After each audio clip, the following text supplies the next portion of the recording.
everyone, welcome to Wellness Wednesday. This is my new favorite spot next to my banana tree that I got at the farmer's market. So this Wellness Wednesday, we are going to talk about comparison of sugars. And I have a little chart for you guys after. I know it's hard to navigate the different sweeteners out there, and everyone's trying to do low carb and everything.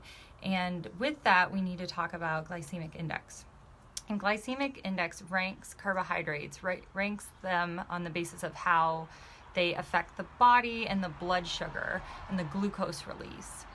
So if something's really high, the glycemic index, like 40, 50, higher than that, it spikes the blood sugar, which over time can lead to insulin sensitivity and some dysfunction of the beta cells, which their job is to release insulin and some other things also. So, we don't want really high glycemic foods all the time, or like our go-to. It's just not good for our body. It rushes out all that insulin, and that's too much. I know I had to do it with my first pregnancy. My second one, I refused.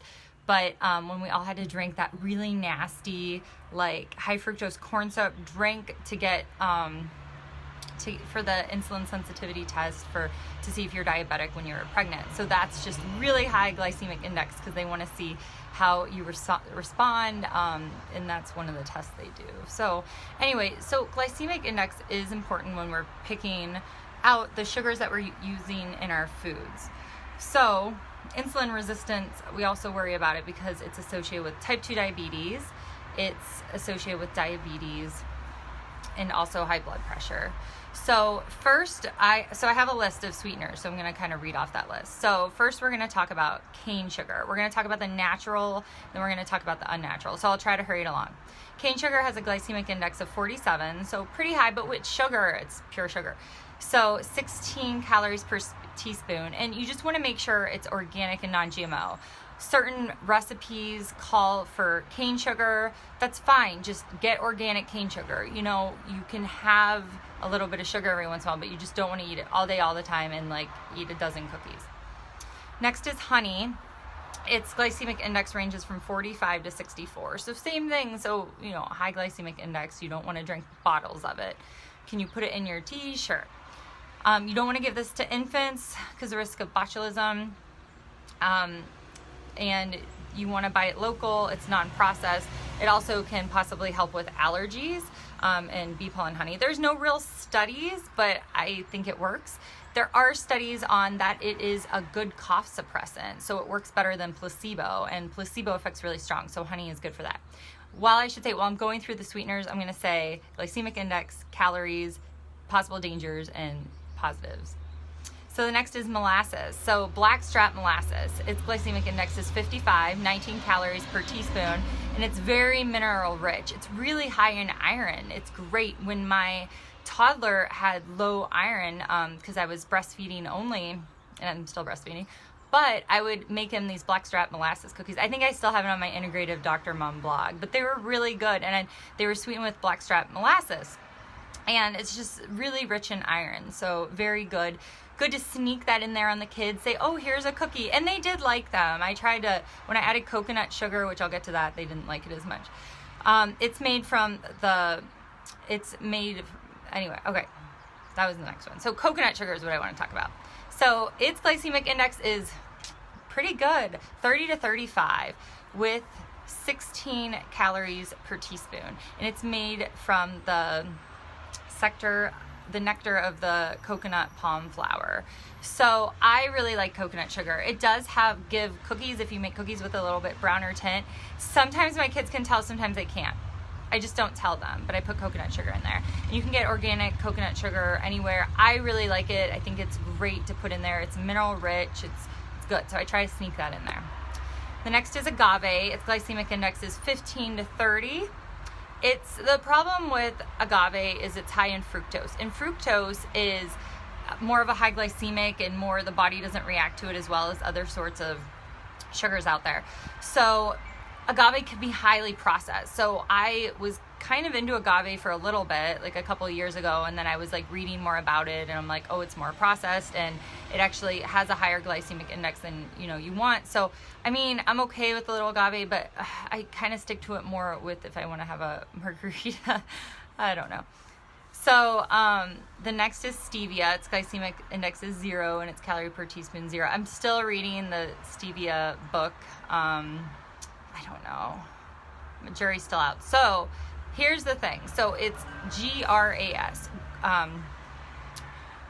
recognized as safe by the FDA. So it's generally recognized as safe. So it doesn't have like the stamp of approval from the FDA.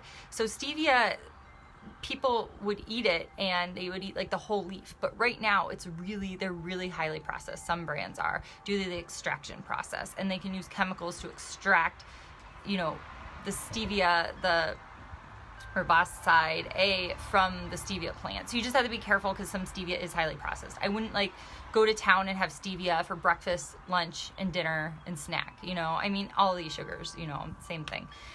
It has a low glycemic index, so that's a really positive. Next is monk fruit extract. 0 and 0. 0 calories, 0 glycemic index. It's a newer sweetener. And the problem is, so I look to get like pure monk fruit, you know, to make cookies for my husband who's like dabbling in keto. And a lot of it is mixed with the sugar alcohols, which we're going to get to, erythritol. So you have to look and see what you're getting. And same with stevia. A lot of it is like, has Splenda mixed in. So you read labels, you know, I love that.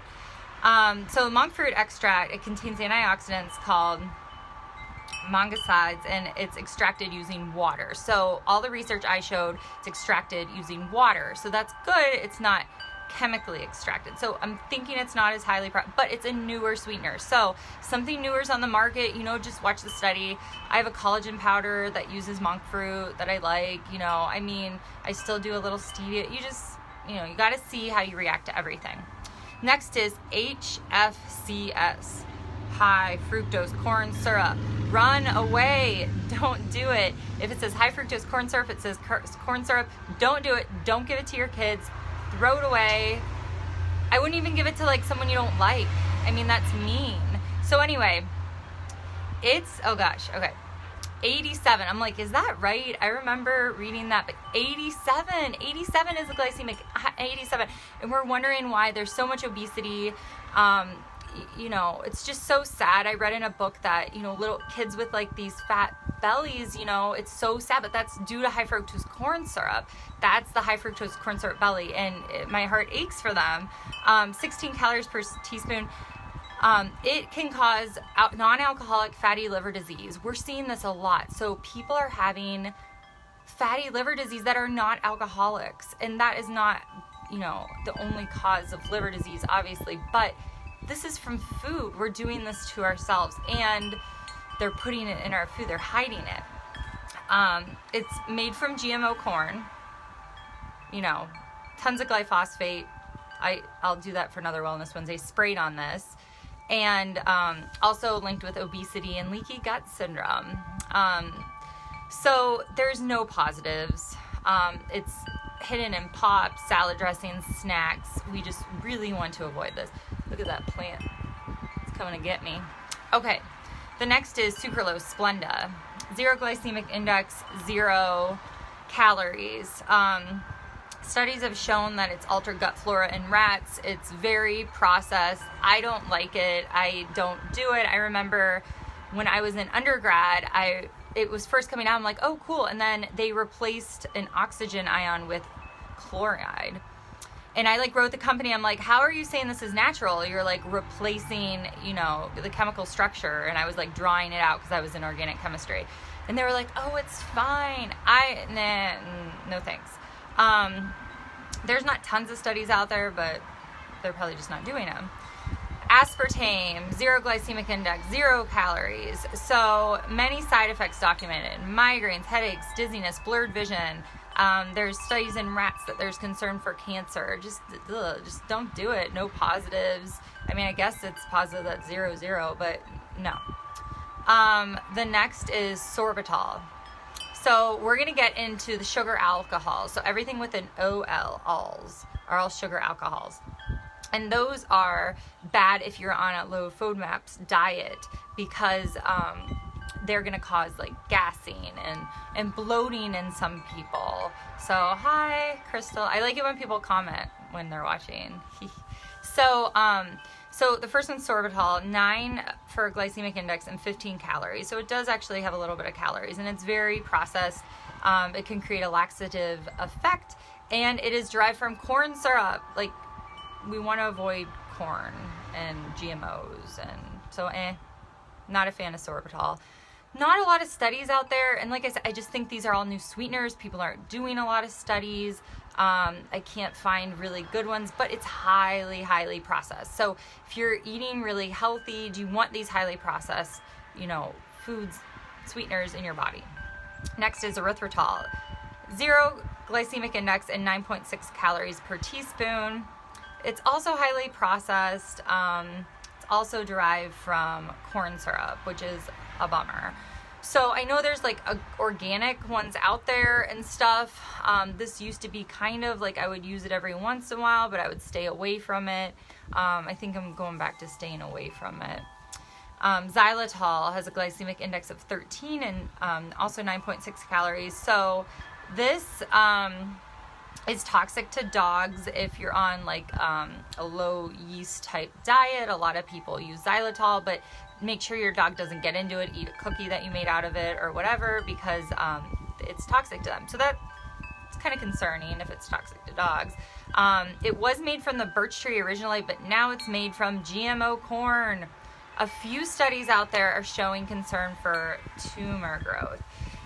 This can benefit teeth. I'm not gonna lie. I brush my teeth with toothpaste with xylitol. I let my kids. The chewing gum I have, I either get like plain sugar chewing gum. There's this Glee brand I like, or I use pure gum with xylitol. But do I chew gum all day? No, I probably chew gum like twice a week, or not. But anyway, so it can benefit teeth. So if you have a kid, put one in their lunchbox. They can chew it, and it, decreases the sugar in cavities and stuff. Would I eat it by the bag full? Probably not. And so all these sweeteners, you just have to use good judgment. The bottom line is just, do what you can. Just be aware of what you're putting in your body. Should you have like processed sugar products every day? No, we should all eat more vegetables, but there's no shaming or anything. But one thing, please don't have high fructose corn syrup or give it to your kids. No. Or like aspartame or Splenda, the sugar alcohols, the jury's still out, but it's processed. So if you're trying to live a life that is not processed, or you're very sensitive to processed food, you get headaches, you get migraines, you get dizzy, you have POTS, you have autoimmune diseases, you have inflammation, then just clean it up and get those out, especially if you're having like autoimmune stuff. Just say, I'm gonna have a cookie that I'm gonna make with coconut sugar. It's not gonna be super high glycemic index, and I can eat 1 or 2 and be okay. Because otherwise you're just putting more processed food. So I don't know, I have some recipes with that kind of stuff in it. I can find them and repost them. I made a chart with everything I spoke about. I just thought it was important to have all in one place. I couldn't really find it online. And if anyone has anything to add, I would love to hear it, or questions. I like doing these talks because it kind of makes me, just kind of put it on paper so I can share it with everyone. And I hope it benefits everyone listening. And just, have a good week and try to make good choices. And if you didn't, there's always tomorrow. And, we all are doing this together. So say goodbye to my banana tree. I thought this was gonna die, my tree, but I repotted it. And, this one looks a little sad. And then this new one grew out. It like came out of inside. It like gave birth to a leaf. It was so cool. I love this weather. Okay, look for, if you want the chart, I will put it up. Bye.